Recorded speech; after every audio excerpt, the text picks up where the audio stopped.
Is these for the carrier? No, I'm expecting a car. Thank you. Oh, you're welcome. I don't seem to be.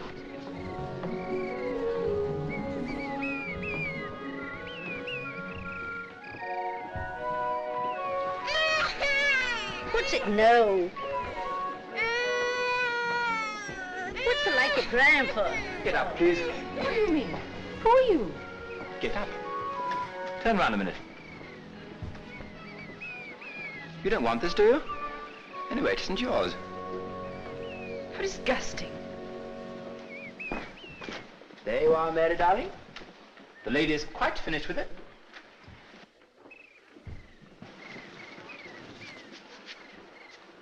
Would you like some spit? No, thank you. Nothing I can do. Well, you can take those to the end of the pier. What, all of them? Oh, never mind. Don't trouble. Paris, London. Paris, London. Paris, London. You've been to Paris?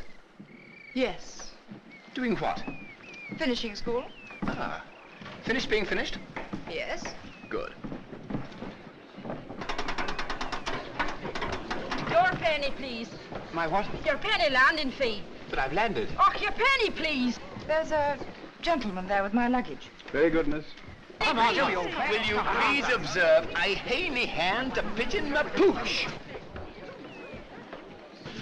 What are you doing with these? Away, I'm Miss Victoria's driver. Oh, I see. Come on, let's get some. No, that's mine. Here you are. Miss Victoria? Aye. Victoria. That's a grand name. Oh, come on, penny, please. Hi!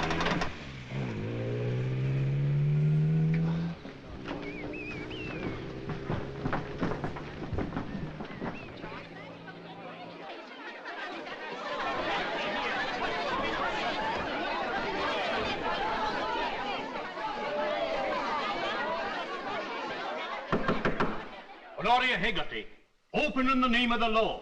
And no nonsense, do you hear? Looks like we'll have to fake an entry. Aye, looks like we'll have to fake an entry. Look what you're doing, man. Will you confine your operations to the door? Stop it now! Would you be having me house a heap of ruins and me and Patsy in the midst of them? Aye, it's Patsy we're after. Bring him out and let him come quiet. He'll nothing of the sort. Come quiet. Then I'll break the door down. Just you try it. 1, 2, 3.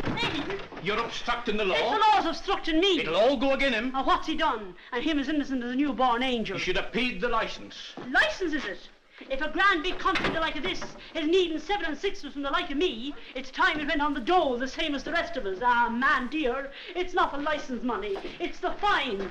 £5. Aye, for persistent infringement. And where would the like of me get £5? Standing next to naked in the dead of summer with the wind whistling down from up the pole and me trying to sell ice cream for a bunch of frozen corpses. Ah! Patsy! Patsy! Get him, Donald. Oh, never found love. Come on, Patsy. Will you, William? Ah, the devil dead! Give me back me dog! Patsy! Come Give on. me back You me should have dog! been serious. Don't hold him like that! You winner, riff-raff. Away with you to peace and glory to this. You're a great lion, David Sergeant. Call it the territorial. Why did you not bring your gun? It's thieving, that's what it is! It's massacre! I'll have the law on you, so I will! Patsy, me lovely Patsy!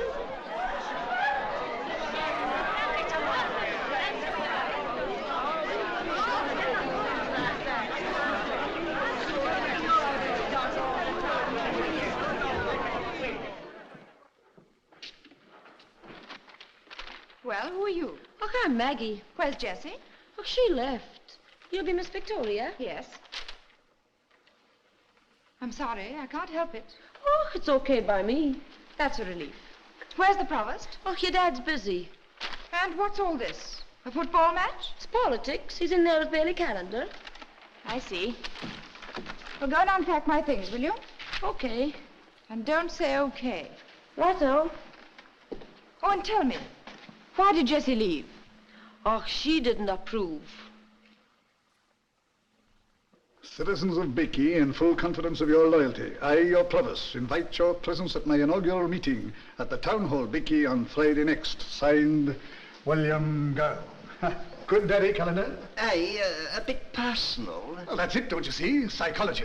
Oh, psychology. Loyalty. Ah, it's a fine word. They can't resist it. Hello, Vicky. My dear. Father! Oh, it's grand to see you again. How are you, Bailey? None but you've turned into a great madam. Changed days since you fell into my pigsty. Yes, don't bother about pigsties now. We've got to get to that council meeting. Talking of meetings, you might have met me at the pier. Oh, I'm sorry about that, Vicky, but it was absolutely impossible. Your father's a busy man. There's great events portending. I'm standing for Parliament, Vicky. I know that. I've seen a few posters. But you don't know why I'm standing. You see, Vicky, these are exceptional times, and such times require exceptional measures. And exceptional men. Here, here. Being provost of Bake is all very well in its way, but... Did you do this, Calendar? Yes. I've done my best for the place, tried to keep it up to date. I've built them a new town hall, a new swimming pool, the most elaborate public conveniences, a curcile for the tourists. I hope you haven't spoiled Bakey, Father. They said in the advertiser that I'm the best administrator in the country. Oh, I'm sure you're a great success. I should be. I work hard enough. Tomorrow, I'm opening the Croy Cattle Show, and I've my big election meeting at night. And the day after, now this is strictly confidential, Vicky, Lord Skerrivore's coming. Who's Lord Skerrivore? Why, the leader of the party, of course. Oh. You'll note that he comes to see the provost. The provost doesn't go to see him. Well, he knows I have the Caledonia League behind me. And it's not Beaky or Scotland, but Scotsmen all over the Empire. Aye, it's a big thing, a grand big thing. There's no saying how big it may be. If I pull this off, the time may come when I shall be listened to by the whole world.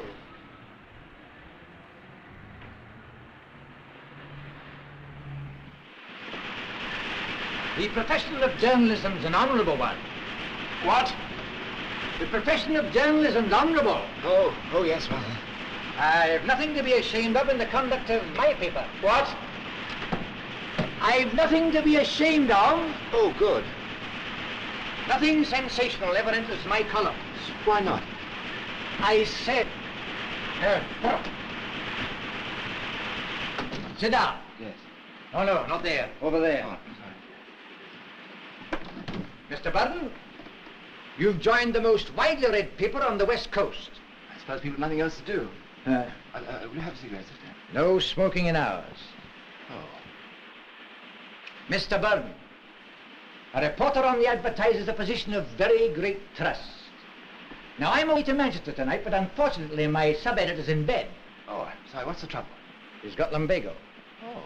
But the point is, I promised our provost a page in tomorrow's issue, and you will have to take the interview and see it through the press.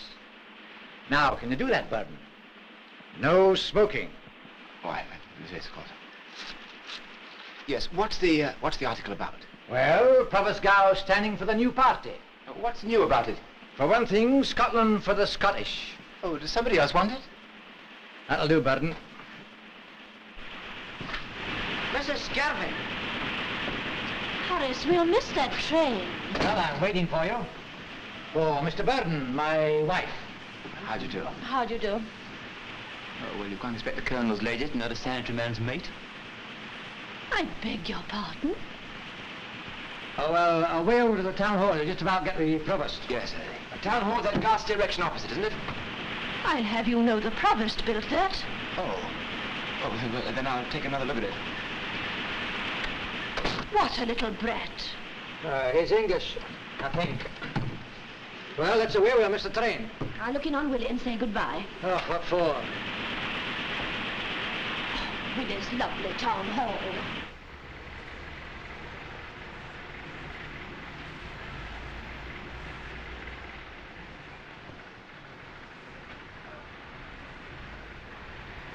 Is that all? Yes, Provost. Well, that'll do then. You'll be coming into the meeting soon? Bailey Calendar's having a sore time in the chair. I'll be round in a minute. Now, clear up. Aye. Oh, Victoria, you'd better go up into the gallery to see the fun. Father, can I ask you something? Well, I'm rather busy. Why did you sack Jessie? Jessie, what? Oh, the parlour maid. She got a bit above herself, Vicky, and Lisbeth very kindly disposed of her for me. Lisbeth? Now, who's mentioning my name? Why, Victoria, I wouldn't have recognized you. How nice of you to look in and welcome me back. Yes. You've quite grown up, dear. Well, Willie, I just looked in to say goodbye. That was good of you, Lisbeth. Be back in time for the meeting. Oh, don't you worry. I couldn't do without you on the platform. No, I don't think you could. Well, I must dash now, or Horace will have the jitters. How is Horace? Oh, just his old self.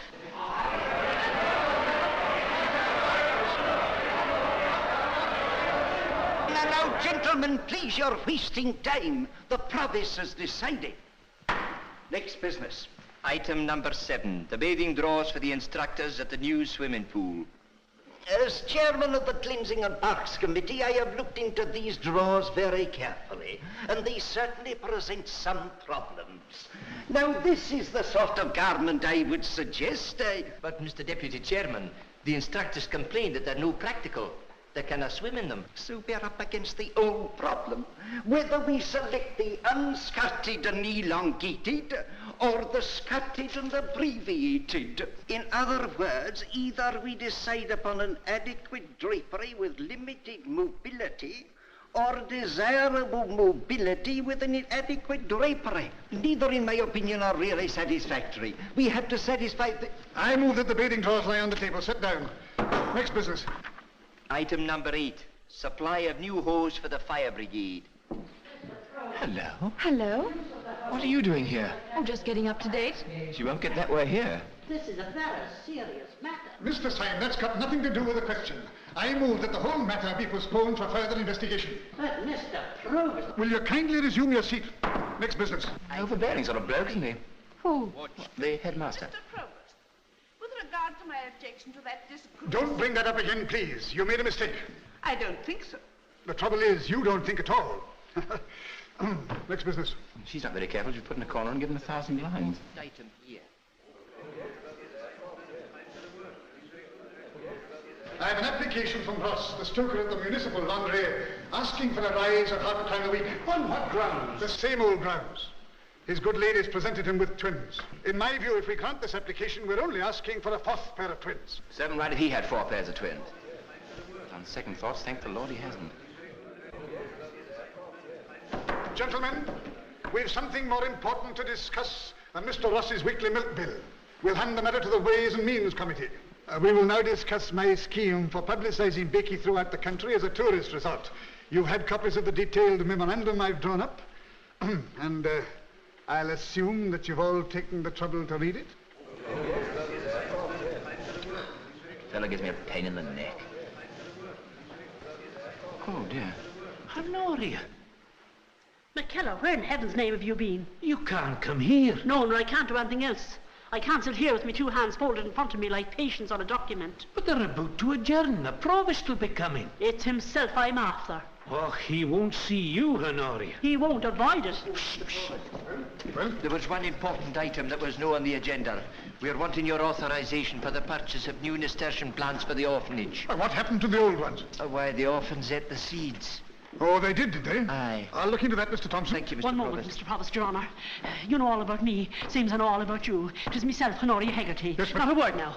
I know what you're going to say. Don't say it. It's all very fine and large, and it's the law, don't I know? And I know you can't make exceptions. They tell me all that at the office, and I know it's all in the book of words, but it's what I'm telling you, 'tis all nonsense. Will you kindly stop talking and get out of my way? Listen, And Honoria. what more should I be listening? And him fit to talk me Sir, about what reason do you and want? common sense. Nothing. I was told I had to interview you. Oh, you're from the Advertiser. Do you mind coming home with me?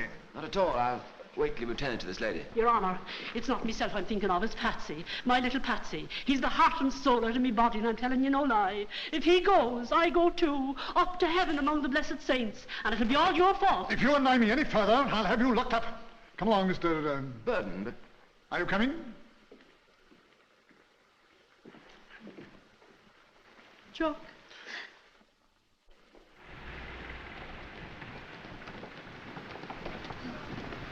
Get in.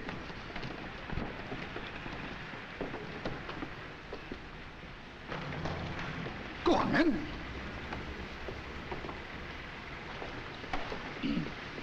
Well, move up. Oh, this is my daughter, Victoria. Move up. How do you do?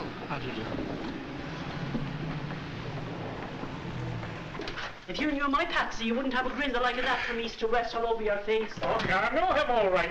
What's that? You know him? Well, in a manner of speaking, he's lodging here with me. You're codding me. Look in the chest, Honoria. Patsy, me darling boy, the light of his mother's eyes. Oh, me beautiful Patsy, me lovely Patsy. And what in the name of the holy apostrophe is he doing here in your unclean apartment in a wooden box? They can't have him at the police station. You see, it's this way. The police sergeant's bull terrier bitch. Well, what is it, man? Speak out. Oh, for heaven's sake. And seeing I'm the borough officer, they've given me the custody. Isn't he the fine little fella? Oh, he's that, Honoria. He eats like a weak He woman. loves his bread and milk for breakfast. Oh, I made him a nice bowl of rice. He's treating you all right, darling. Well, I feel kind of funny with the wee brute.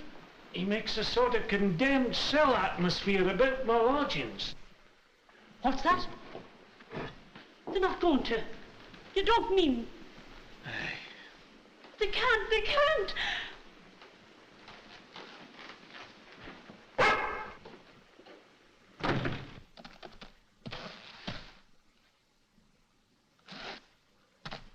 Come on. Yes. Sit down. oh, thank you. No, not there, there. I hear you're turning politician, Mr. Gow. Politician? Ha, statesman. Father wants to be Prime Minister of the first Scotch Parliament. Scottish, Vicky, Scottish. Help yourself to a Scottish and soda. I'll leave you to it. Hi, what's your name, you there? What? Oh, just a second, Mr. Gow. There's no call to be jumping about like a French poodle in this house. Sit down. Stagnation of public life. What was that? I'm dictating. Oh, I'm so sorry. Don't I take notes and then write it up for you? Write it up. Yeah, you, put it into English. You'll kindly put down exactly what I say. I'm away to the cattle show early in the morning, and I want a proof of the interview tonight. Yes, very good. Stagnation of public life. Wanted new men. Promise Gow's plain words to the electors.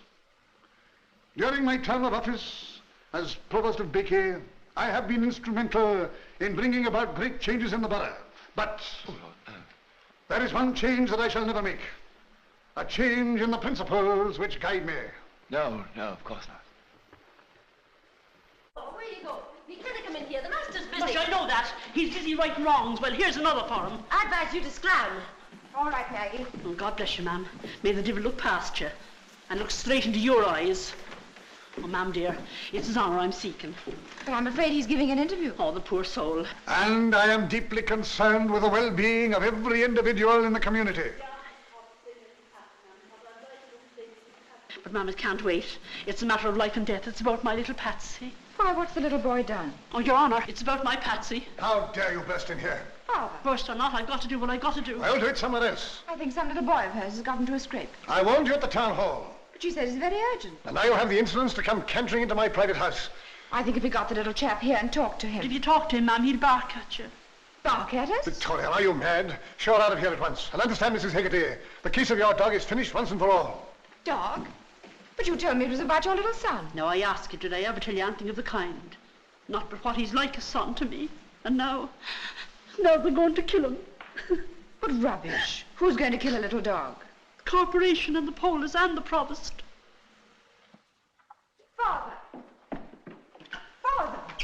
Is this true about Mrs. Hegarty's little dog? She's persistently defied the law in the matter of the dog tax. But, Father... She's been warned time and time again. But if it's only 7 and 6 pence... She's been fined and she won't pay that. But if it's only 7 and 6 pence, surely... The court passed judgment, and quite rightly. The town is full of dirty little mongrel dogs. The state of the pavement. How much does she owe? £5 in the tax. Well, surely they can make an exception. No. On va payer pour elle. Mais non. Quoi pas? Il s'agit d'un principle. Jamais d'un principe, toujours d'un homme. Here. If you're so keen on dogs, save up and get a new one. A new dog. The next time, pay the tax. Vicky, put her out.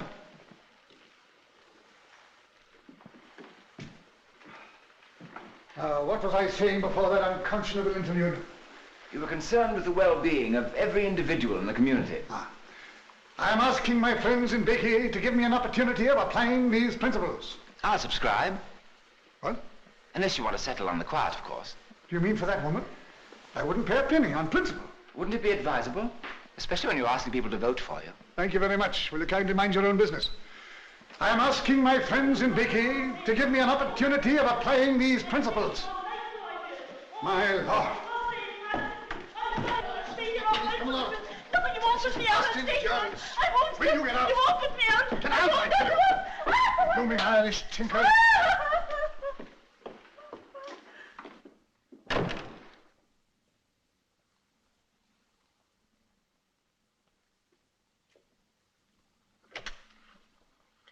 Get inside. Now, where was I?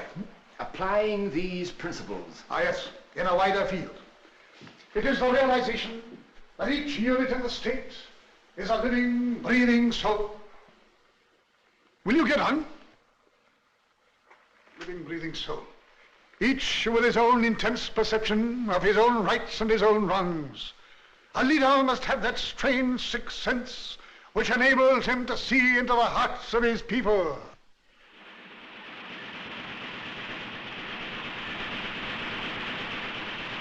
The provost says you have to mind the corrections, Burden. Mr. Burden. Away. Go away yourself, to bed. Go on.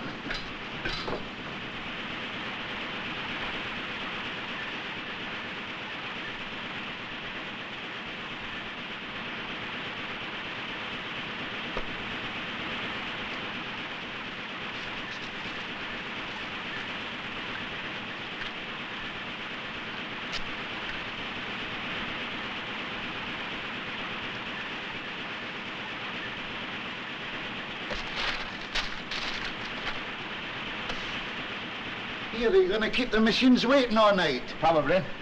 Here, no smoking within hours. Here, have one. Aye.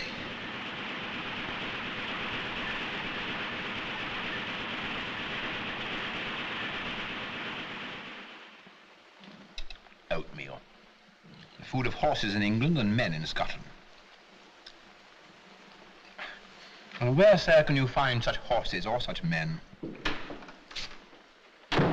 Mister. Sir, to you. Here, have some porridge. Achaway. Did you write that? Listen, I've took a kind of liking to you, and I'm telling you, seeing you're new at the game, and I'm an old hand. Do you like these? British bacteria and what they do. You're daft. I beg your pardon. Nuts they call it in English. You keep your dirty mitts off my breakfast. You're for it. Aye, smile. You'll no stand there with a smile on your face like a split melon when the boss and the gaffer gets after you. You're done for. Do you see? Done for. Where's the golf course?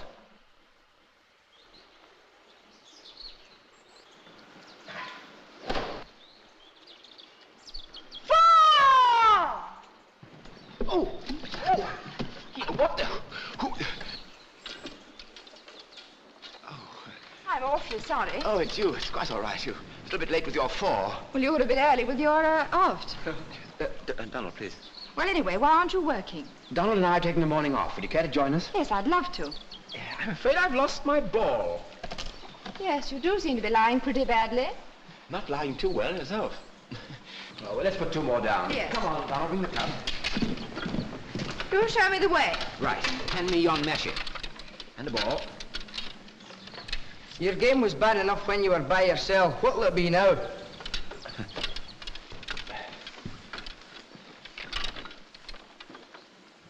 Sorry about that business of Mrs. Hegarty's dog. Yes. Still, something ought to be done about it. Yes. I'm sorry. I'm trying to play. Oh, it's quite all right.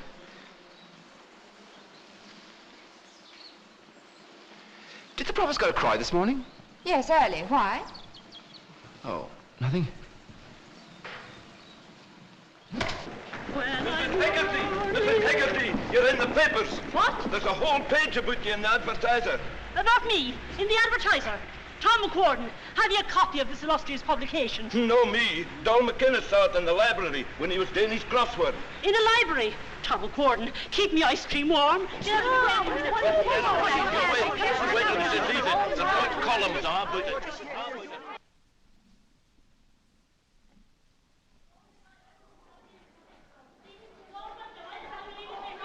And I want to see how it's all about. What's this? Order! You keep quiet. No.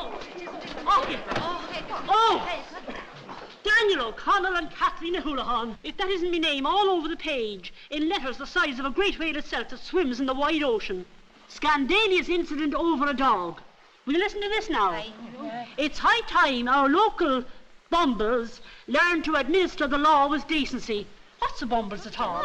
It was beneath the provost's dignity to set her mind at rest. It wasn't beneath his dignity to kick her out of doors. He took his boot to her, and her a complete stranger. Yes. Tut, isn't that not awful? Tonight this dog bully is holding a political meeting to make a grand parade of his principles. They're not good enough for us, and neither is he.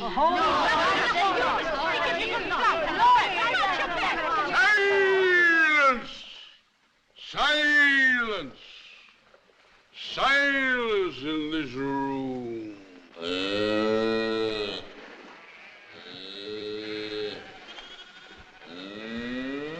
Congratulations. A magnificent fellow. If we could only apply the knowledge and energy that has gone to the breeding of that animal, to the improvement of the human stock, we could have something like that in 3 generations.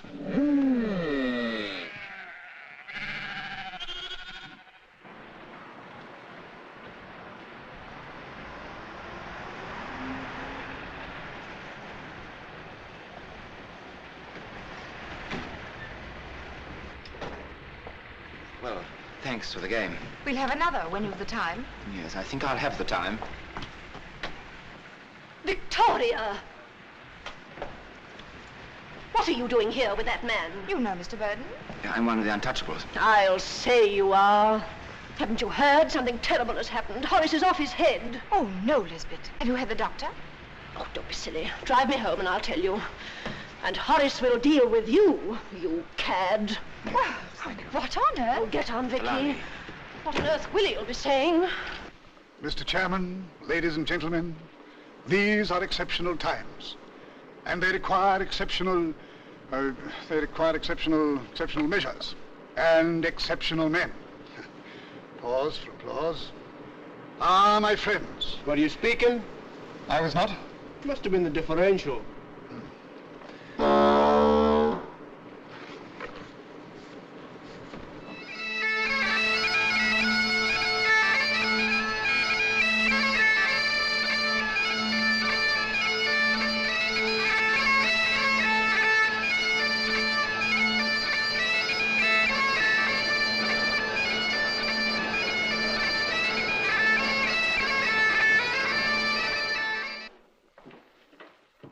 Will you see the young gent that called yesterday? What young gent? Him from the newspaper.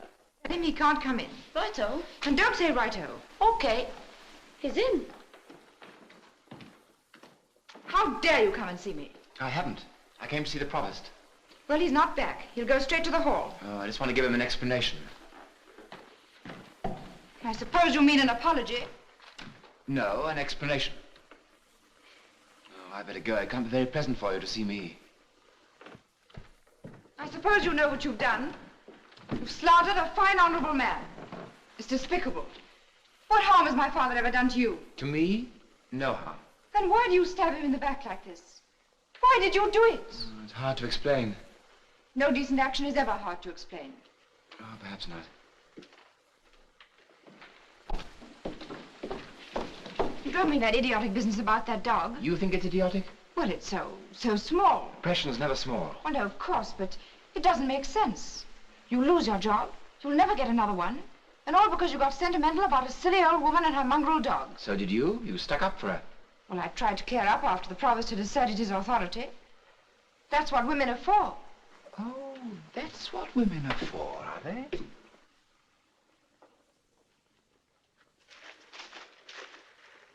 Why did you do it? Don't be such a mule. I'm trying to help you. Are you? Are you? Why? Oh, well, never mind why. What sort of man are you, anyhow? Well, did you ever know a decent sort of chap who could tell you straight off what sort of decent chap he was? I never knew a man do the mischief you've done for no reason at all. Well, look here. If you really want to know, I'll tell you something I never told... No, I won't. Goodbye.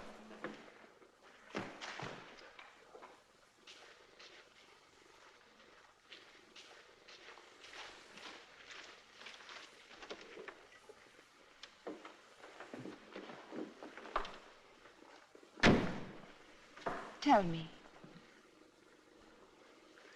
Well, when I was a kid, I lived at the foot of a steep hill. Carts used to go up the hill with heavy loads.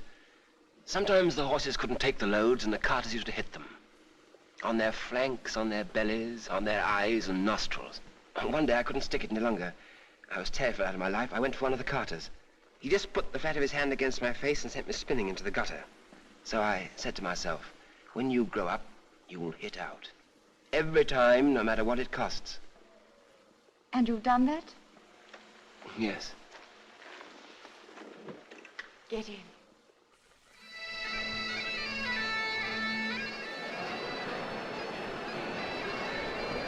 Man, has the advertiser gone mad? I was away. It was a great shock to me. But what are we to do? Does the provost know? I couldn't say. But it's awful, awful. Horace, I want to talk to you. Willie's not here yet. He won't think I had anything to do with it. Oh, don't be stupid. Oh, I wonder if he's seen it. Well, if he hasn't, we daren't tell him now, not before his speech. Here he is.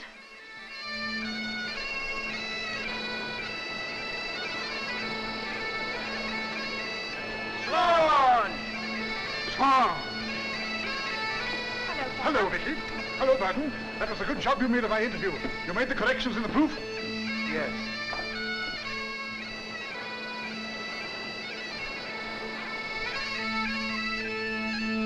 Hello, Vicky.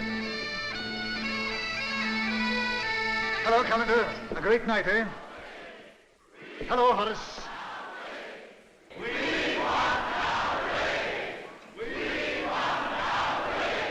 Do you hear them, Willie? Do you hear that? So, they're calling for their Willie. Well, they shall have their Willie. Stewards and pipers, forward. Up in the front there, Willie. It's coming in.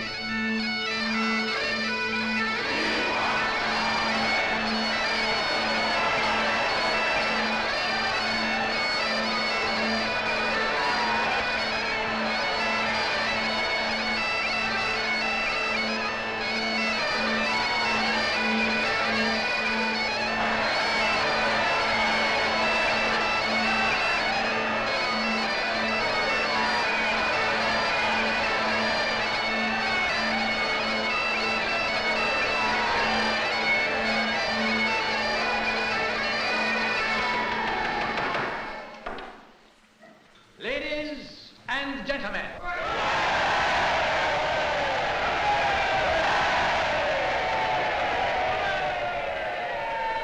Our speaker tonight needs very little introduction from me.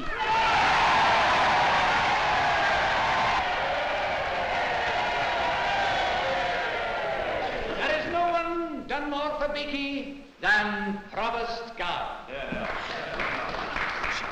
Tonight, I want you to show him what you really think of him in your hearts.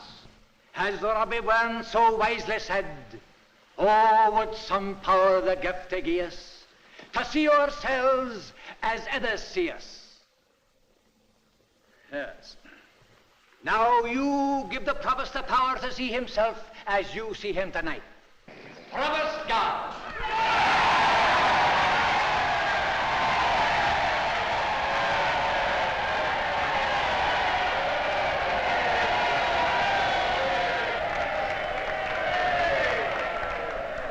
Mr. Chairman, ladies and gentlemen, I think I may call you my friends. I'm sure I may call you my friends. For what is friendship but the will to do and the power to do the best a man can for those with whom he is associated? It is a sacred bond, a beautiful relationship. What's the matter with him, Scotty? A secret bond, a beautiful relationship. We live, my friends, in exceptional times. And such times require exceptional measures. Ah, my friends.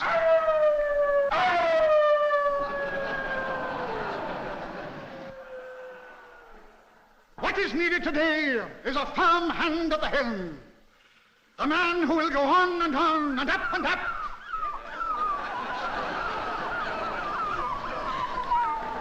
On and up and up, always keeping before him the best interests of the whole community. It will be the duty of such a man to protect the oppressed.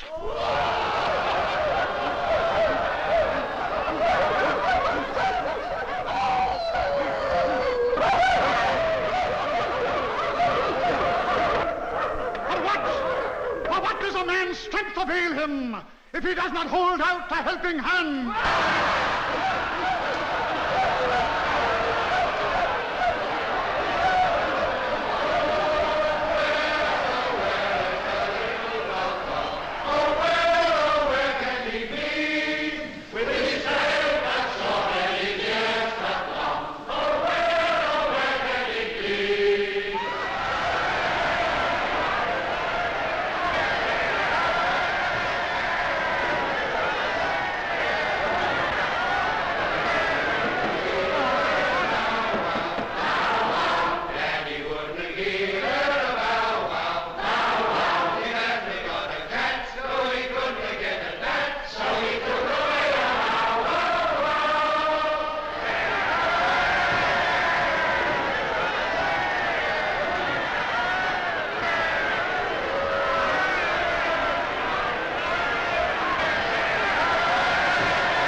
The explanation of this?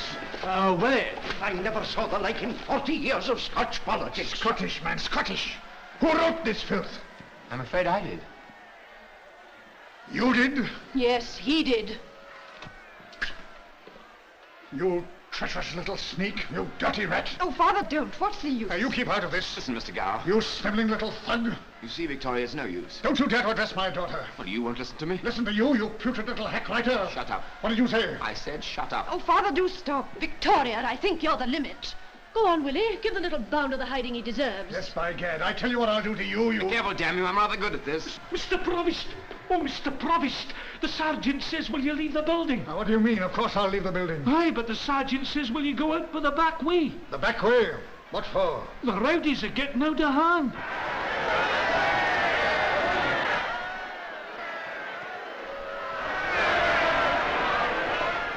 They're throwing stones. Trying to break in.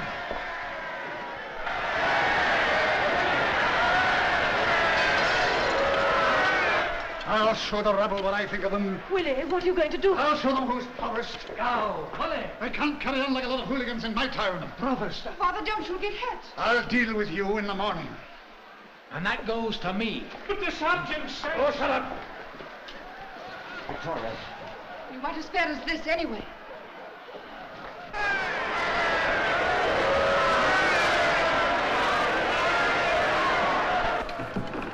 Open the door. But you can't show yourself out there, Mr. Gow. No, you can't show yourself out there. Open that door.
So,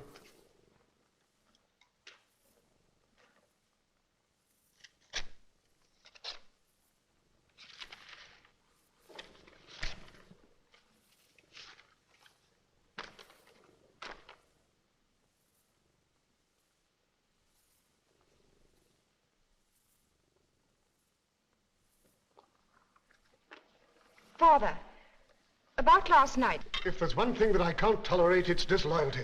Not content with playing golf with a fellow. Who told you about that?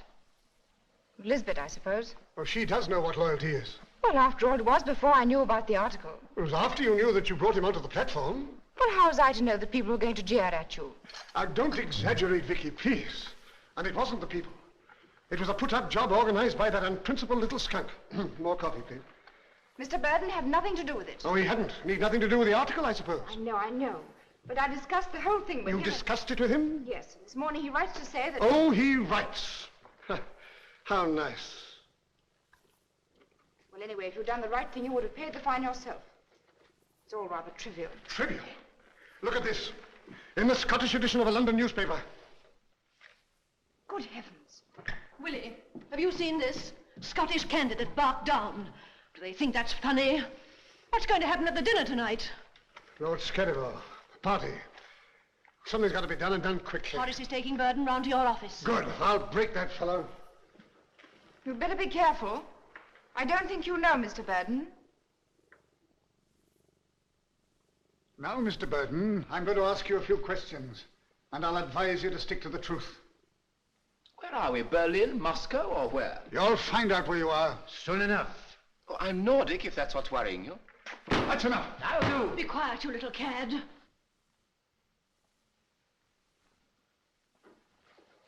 Come on now. How much did they pay you? Or was it a fat job? It's blackmail. What are you talking about? You needn't act the innocent. We know who's backing you, Burden. Come on, speak up, man. What exactly was it worth to you? Oh, no, you don't. We haven't finished with you yet. Not by a long chalk. The opposition paid you to get that muck into the Advertiser. And you were at the back of the row, too. The plot unmasked, eh? So you don't deny it? I wouldn't spoil your fun. It'll be no fun for you. You're going to sweat for this. I came here out of my own free will to try and help you out of your mess, though heaven knows why I should. But after your childish insinuation... Wait.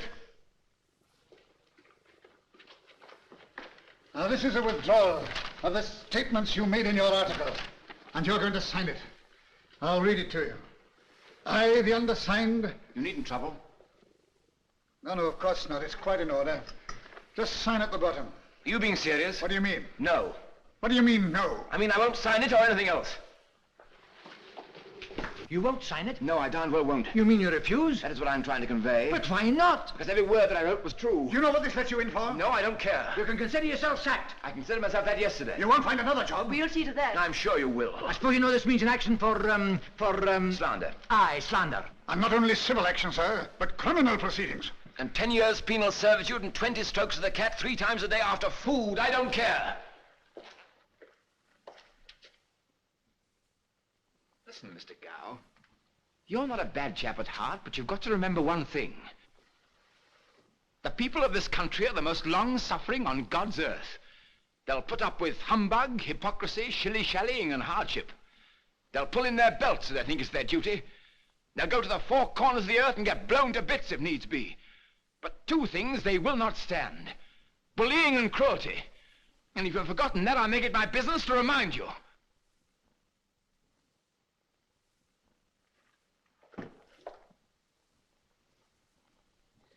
I told you to be careful.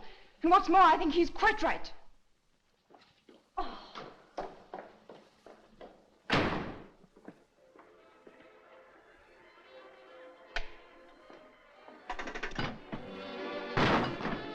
You are having fun.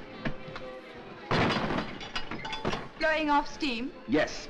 You're absolutely furious. Yes. But you haven't the vaguest idea what to do about it.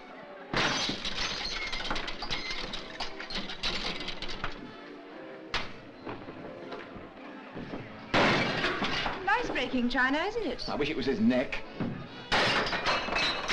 Father's? Yes. Aren't you being a little childish? Allow me. Thank you.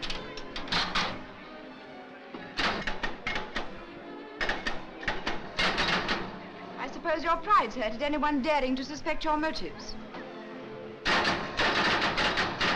You must admit it's a bit hard for any ordinary person not to think you were bribed.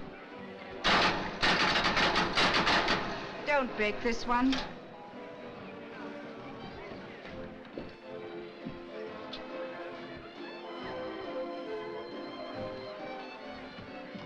Oh, allow me. Thank you. You've got yourself into a nice mess, haven't you? I've won something. Never mind that. What are you going to do? Look for another job, I suppose. If you can get one. And what are you going to do in the meanwhile?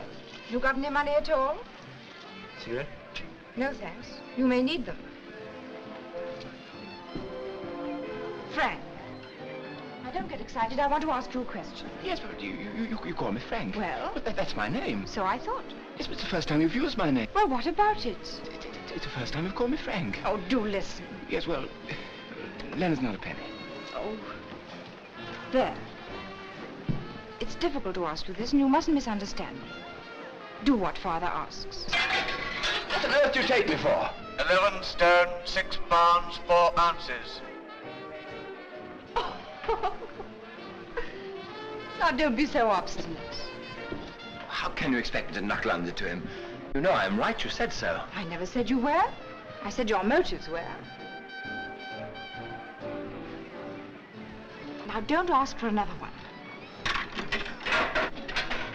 Frank, you've made your protest, and it was a fine thing to do. That's pig-headedness. And there's nothing new about pig-headedness. It's as old as the pigs. So's this.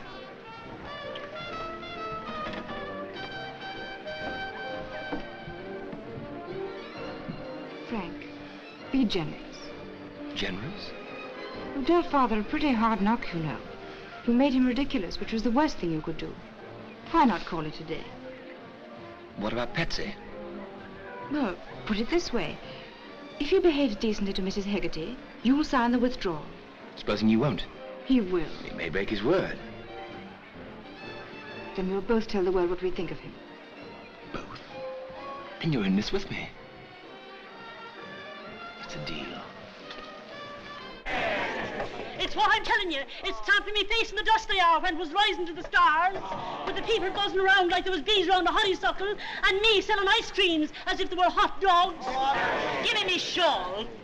I'm making enough money to pay me fine and get Patsy back, so I will. Oh, Mr. Burden, your honour. They're after arresting me goods and chattels. What's happening, McKellar? They're seizing our goods for debt. Well, who are? The authorities. Oh, this is fantastic. Oh, it is that. And they're doing in the wee dog tonight.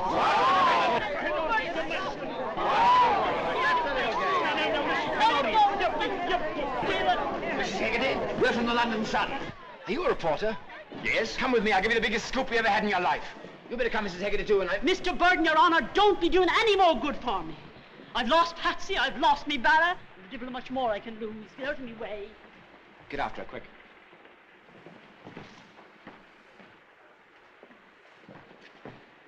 If your father thinks he's going to get away with this, he's made the biggest mistake of his life. Don't you wag that thing at me. The deal's off.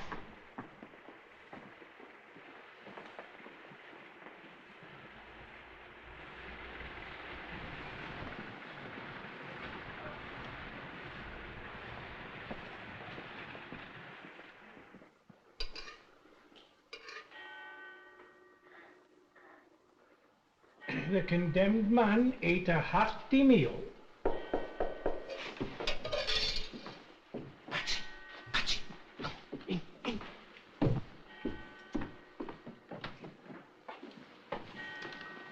Honoria. It's myself. I've come to say goodbye. You didn't say that you were leaving us. It's goodbye to Patsy Yomadon. Well, step on it. Well, we're coming for him.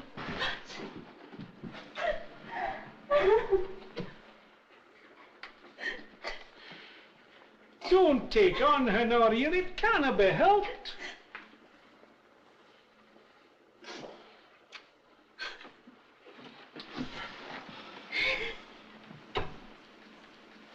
There he lies, as if he was in his coffin. I'm real sorry, Honoria, but you ken how half the ills we do in this world are at the bidding of other folk. That's the truth. Aye. What do you say to a wee drink? Come on, they're open. No, Honoria. In return for your kindness. And leave Patsy? Ah, he'll be all right. You can lock the door. Nobody'll know. We'll drink to his dear departing spirit. Sure, it's only common humanity. Well, I'll get my keys.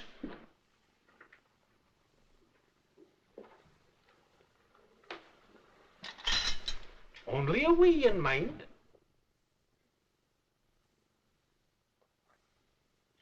Mind this, Honoria. The lethal chamber's Yumi. Just that. Yumi. I'm seeking you, McKellar.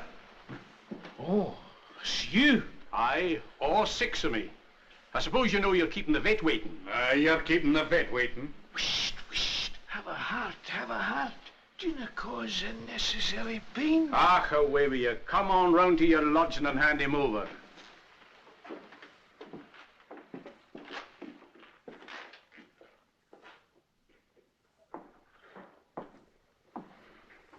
Is he all right, Your Honour?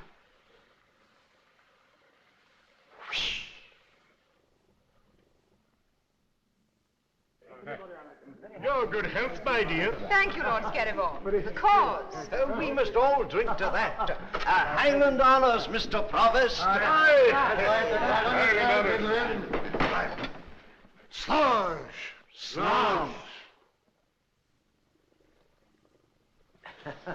Yes.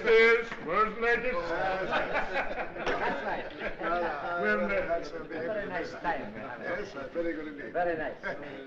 I think they've all enjoyed themselves. Allow me. I don't be too long with the port, Lord Scarivore. No, I won't. My lord. Bring the cigars, Hollis, will you? Come over here, my lord. Come over here and finish your port in comfort, will you? Thank you. Right. Cigar, my lord. Thank you. That's it. Cigar. Thank you, Hollis.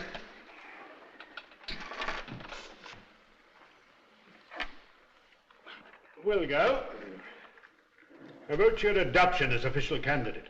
I thought that was settled. Yeah, I'd hoped it was, but tell me, what's all this about a dog? I don't understand.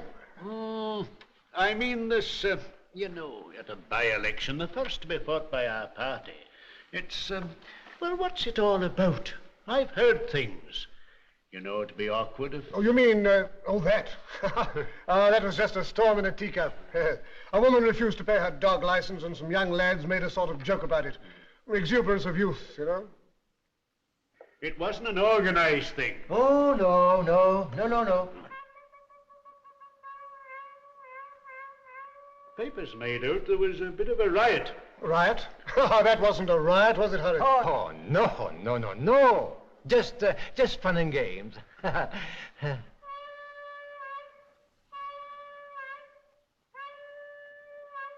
I have a drop of whiskey instead of this port? Why, of course, my lord. Please do, my lord. Just Over here, please do. Yes. Please, help yourself, won't you? Thank you.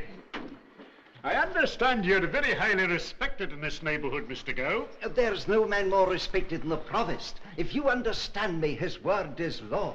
Now, in the development of Beaky, he...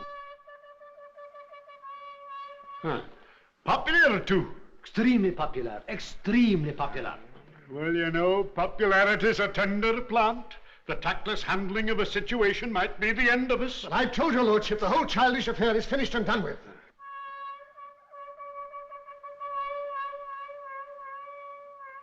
What the devil is that row?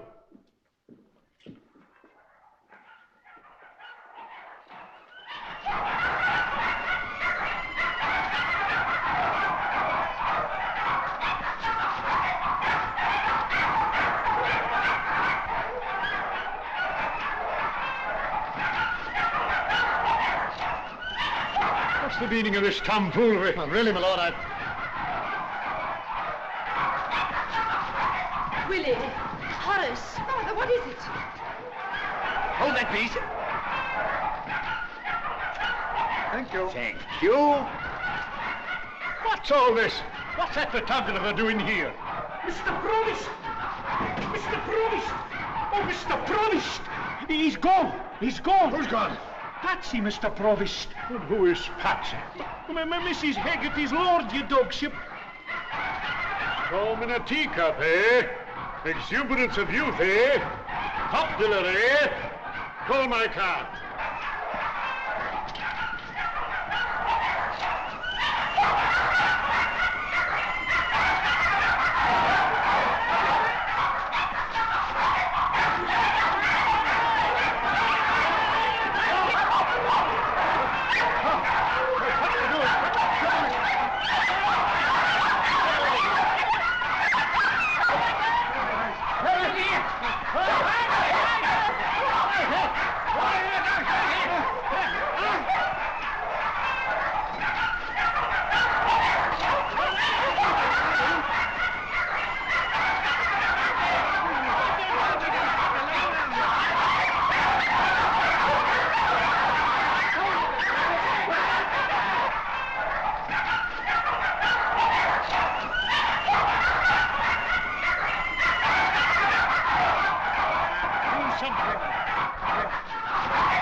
Petting the brute. Put it down, Horace.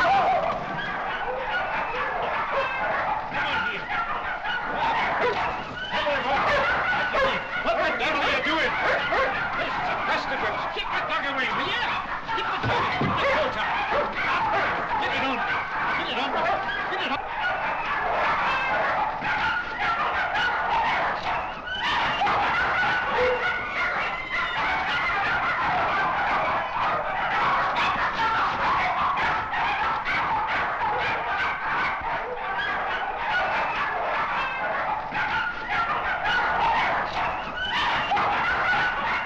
Bonnet, my boy.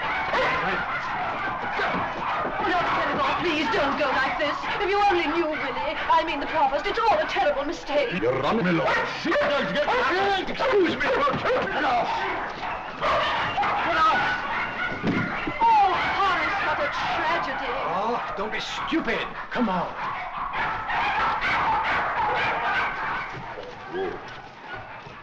Oh, hello. I never want to see you again. Give it away. Away with it. Away with it. Call them off, boys. Tap them over, boys.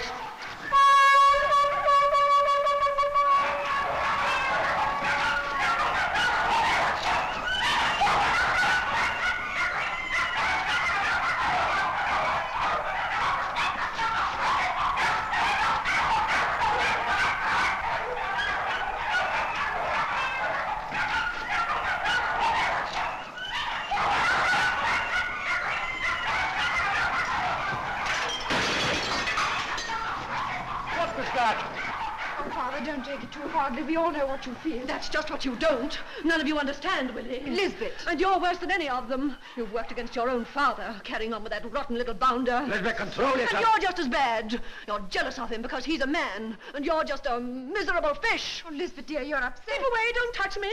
Oh, Willie, my darling, my love, they can't do this to you. Here. What does that mean? It means that I'm not wanted in this house.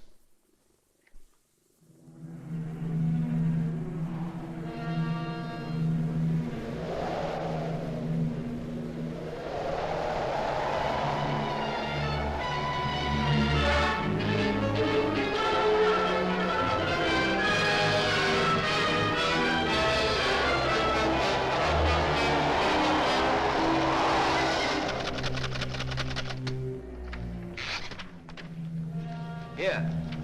There's your first installment. There's yours. Do you think I'm doing this for money? Take it away. Oh, I want a couple of quid to live on. Don't be an ass. Why should the son get all this for nothing? Here, take it away. Give it to anyone you like. Give it to the Royal Ophthalmic Hospital for myopic Pekingese. Give it to Mrs. Hegarty.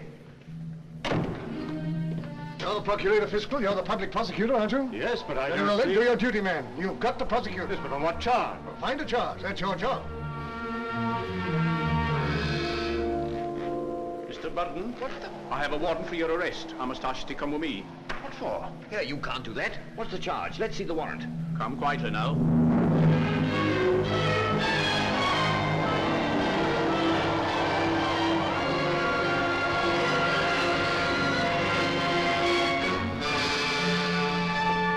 Hello, Burden. Your troubles are over. This is Mr. Watkins of the Federation of Friends of the Feathered Four-Footed and Furry, you know.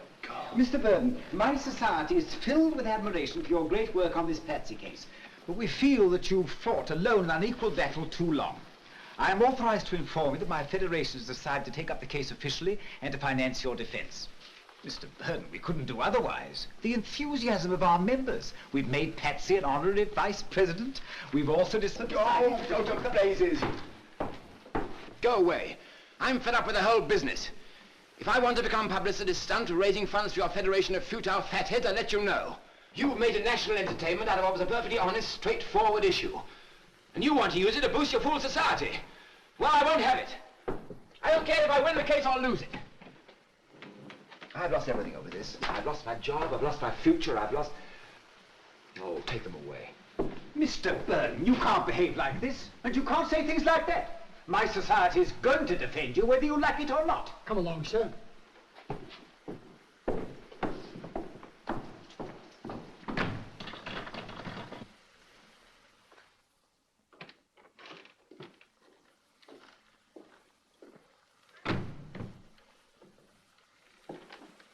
It's downright incontinental, so it is. To see you gazing there at nothing, as if you were Columbus taking his first look at America, and the dear heart of you broken at the sight of it. Come on, man, dear. Don't be refusing the help of others when the sorrow's on you.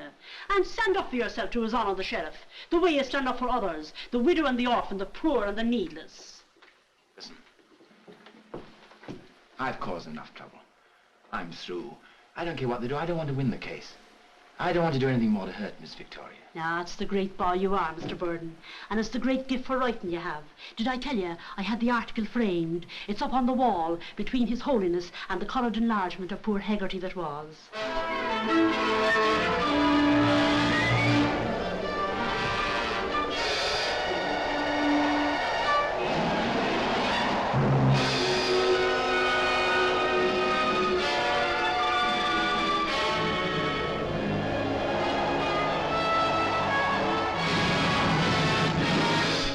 cruel shame, that's what it is. Fair makes me boil over. Such a sweet little doggy, my dear. Yes. I know what I'd do with that promise of Bakey. Doing a thing like that to a dog. Bad show. And shall poor Patsy die? There's 20 million school children shall know the reason why. I mean, it's hardly playing the game, what? It's not cricket. No. Patsy case. It is understood that reports of the resignation of Provost William Gow were officially denied in Bakey today.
Bring him up.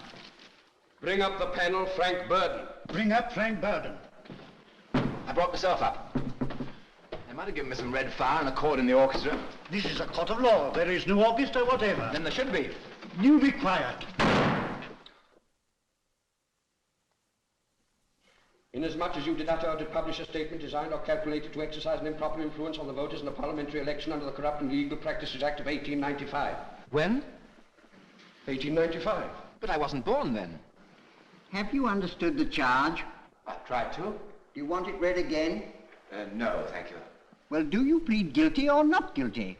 Does it matter? The prisoner pleads not guilty, my lord. You know best. We may proceed? Why not? Thank you. Call Robert Andrews. Robert Andrews. Robert Andrews. Robert Andrews. Do brisk up, Willie. Oh, I wish I could see Victoria. Oh, her, she won't turn up anyway. Willie, when you've won your case, Horace may call off the divorce. Sometimes I think you're without one moral principle. And nothing but the truth? And nothing but the truth.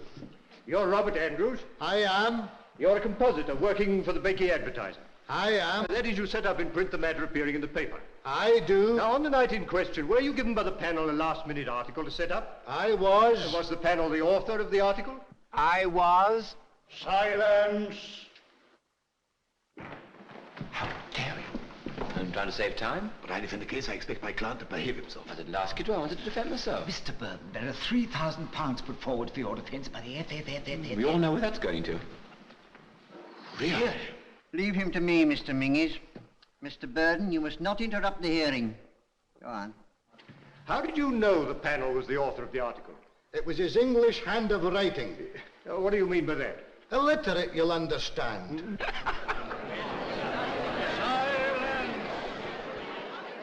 I understand you had difficulty in deciphering the article.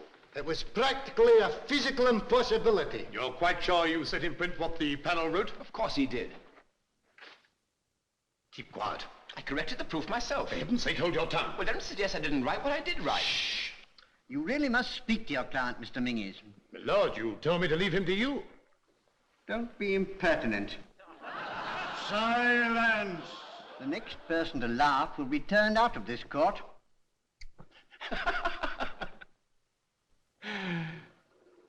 Yes.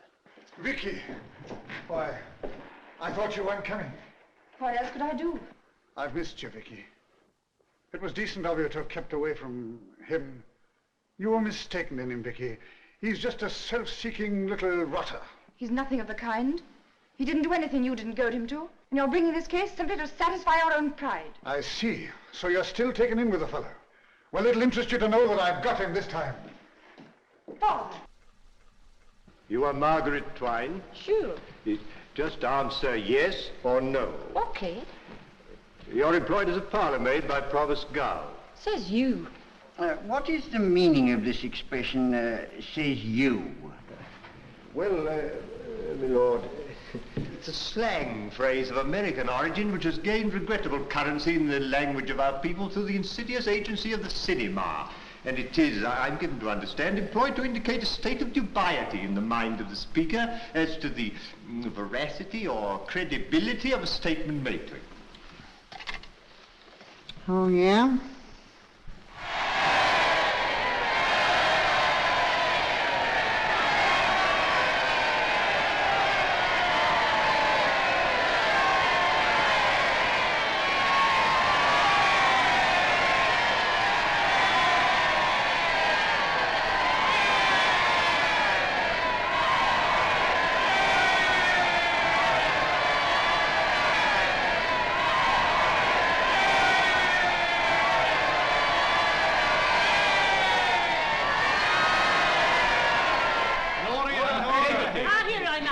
Don't be raising the roof. The court's waiting. Where on earth have you been? Sure, I had to take my Patsy out of a nursing home. The publicity got on the nerves of him, and he's had to have a rest cure.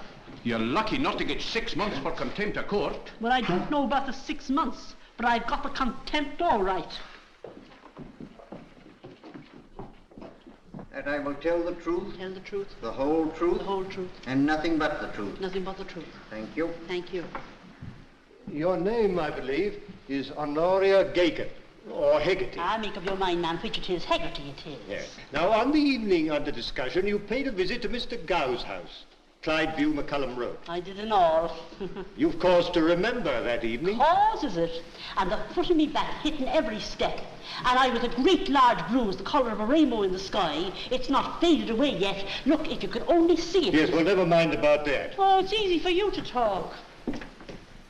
Couldn't I get in, please? Was you involved in the case? Yes, but I... Nay, I'll hate to wait till I ball you out. And now we come to the evening of the canine demonstration at Mr. Gow's house. Now tell me, on that day, did the accused express animus against the provost? Sure, all the animals in the length and breadth of the land is against the provost. Yes, thank you, that'll do. Mr. Mingies, do you wish to question the witness? Certainly not, my lord. Indeed, I've been waiting with all the patience I can muster to hear why the Crown has called this rather irrelevant lady. Oh, Patsy! Did you hear what he called me? Yes, you must stand down. God bless your honour, and her ladyship, if so be there's such a lucky woman as to be wed to your holiness. Michael Cassidy. From his rub to his shoulders, he's a taste of the sheepdog, but he's got the muzzle of a setter and the ears of a cocker spaniel. And he's a wise look on him like an Irish terrier. And he's a soldier-like tail like a Pomeranian. And he's got the sad, noble eyes of a poodle. In fact, he's not so much dog as an epitome of all the dogs that ever ran round this world on 4 legs. Yes, but what's he worth? 6 and 8pence. My lord, what has this to do with the case? I'm establishing motive by a process of elimination. Must you eliminate the entire population of the British Islands and the Irish Free State? My lord, I object to this witness. I don't. What did you say? I said I'd no objection. Are you going to keep quiet? Fairly, not altogether. I'll abandon the case. Good. Really? My lord. Now, Mr. Burden, you mustn't speak like that, you know.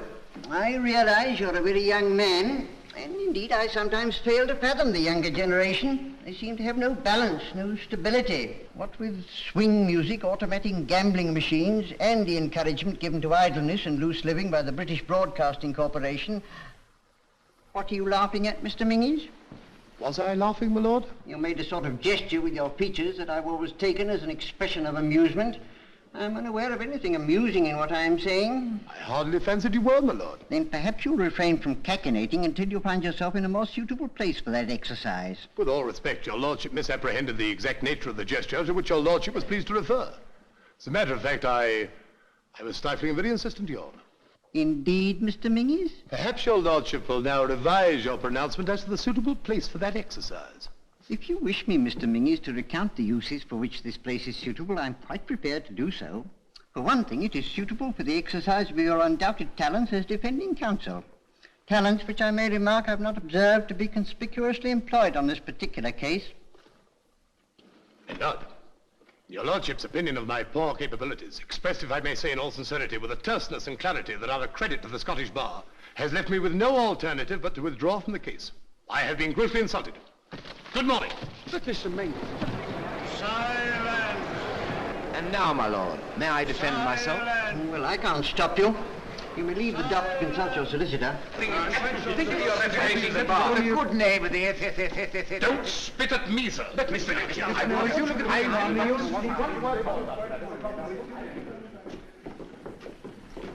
What's happened? Willie, Burden's defending himself. What? They've adjourned while the little fool consults his solicitor. I'm delighted to hear it.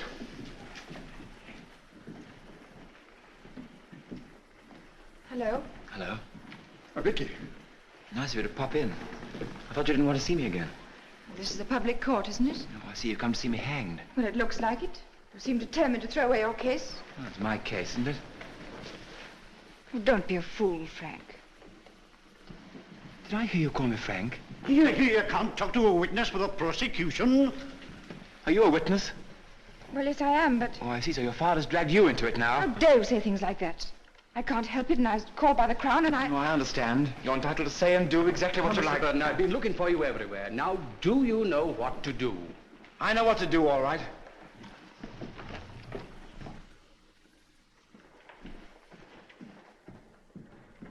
Father, I beg of you, don't go on with this case. Well, of course I shall go on with it. At least I won't. It isn't my case, but the Crown will. The court's in session. The law has been set in motion, and the law must operate. I intend to be vindicated. Oh, but Father, you must listen to me. Don't take any notice of her, Willie. William Gow. William Gow.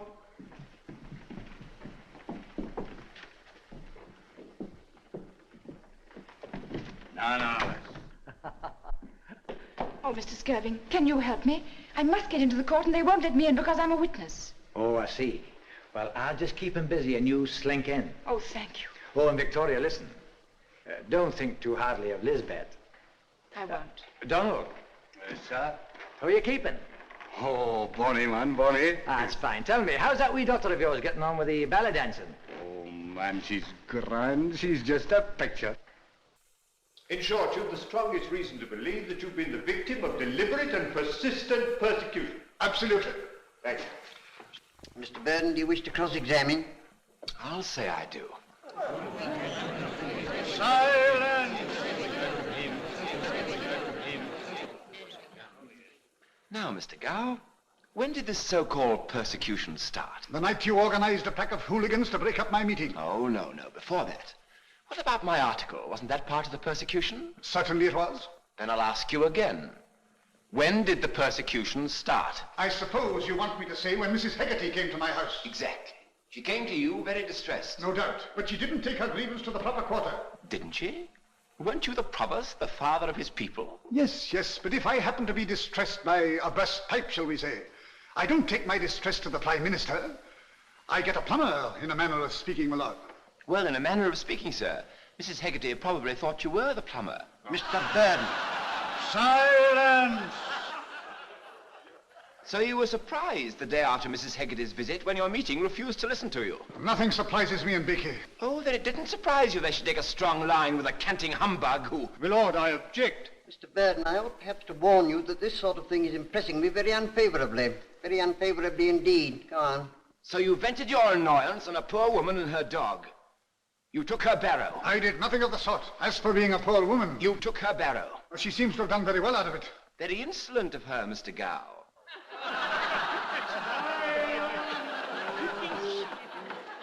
Look here, why do you suppose the whole town turned against you all of a sudden? Because you deliberately set yourself to make trouble. What do you suppose my motive was for that? How should I know? Self-advertisement, I should think. I did it because I'm an ordinary sort of man. And when I see a bully and a coward... Behave yourself, Mr. Burden. You're throwing away your case. I'm trying to get at the truth. Why can't he be a man? Why does he go sneaking round persecuting widows and little mongrel dogs? My lord, I object. For your own sake, control yourself. I'll stand up to anyone who hits above the belt. Who hit you below the belt? You did. In what way? You wormed your way into my family circle. Stop that. I won't have your family circle mentioned in this court. You won't have it. If you'd shown a little decent feeling earlier on... Stop. What's all this about Mr. Gow's family circle? Ask him. My lord, the reference must be to Mr. Gow's daughter. She's a witness for the prosecution. Yes, my lord, that's the sort of man he is. Mr. Burden. But it's scandalous. Quiet, sir. I won't be quiet. I'm calling her next, my lord. No, you're not. Silence! Come out here, you.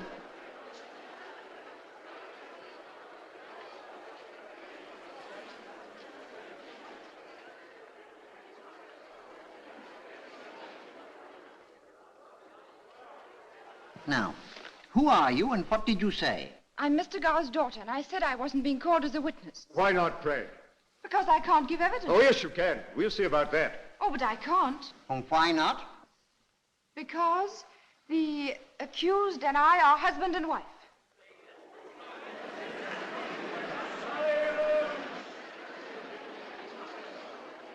But is it true? Yes.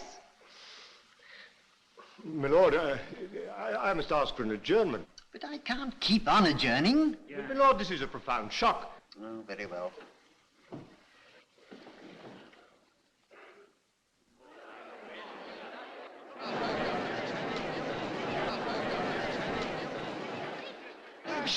Wisht. They're married.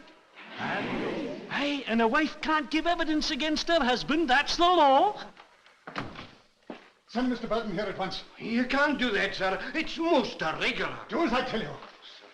Oh, Vicky. I tell you what, Willie. Oh, don't start yammering at me. You've done a nice thing. Well, I asked you not to go on with the case. Why didn't you tell me?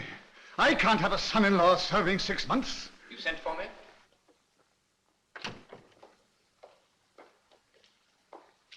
What do you mean by marrying my daughter? I haven't. What? I only just said that. We haven't seen each other since I left the house. Then why in heaven's name? To stop you. Huh. To save you both from your stupid pride. Do you realize what she's done? They can have her for contempt. For... It's worse. It's perjury. Yes. Oh.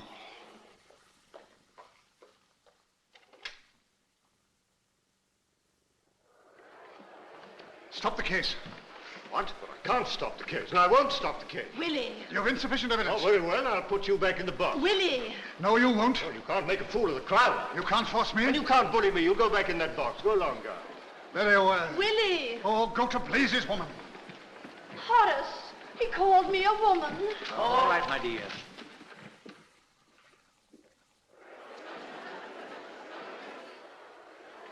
Now, Mr. Gow, the news you've just heard is, of course, a great shock to you.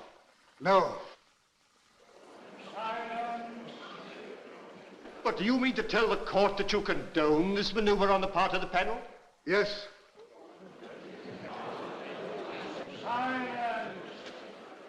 Mr. Gow, it was with your consent that this scoundrel... My lord, may I make a statement? My lord, I protest.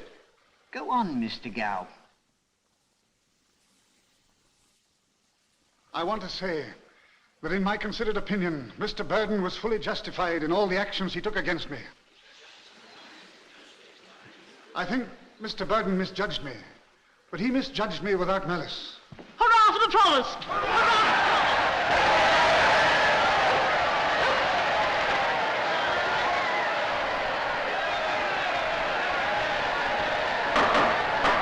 Clear the court! Clear the court! Clear the town! Clear the town! I hadn't fully realized that a public man is apt to get above himself. I'm grateful to Mr. Burden for bringing me back to earth. In regard to Mrs. Hegarty and her dog Patsy, I forgot to apply one of the great principles of my life. It is this. It is only the realization, the sympathetic realization, the deeply sympathetic realization that each unit in the state is a living, breathing soul, each with his own aspirations, each with his own peculiarly intense perception of his own rights and his own wrongs. A leader must have that strange sixth sense that enables him to see into the hearts of his people, to feel in his own flesh and in his own blood the wounds and distresses they suffer. To a leader, even the least of his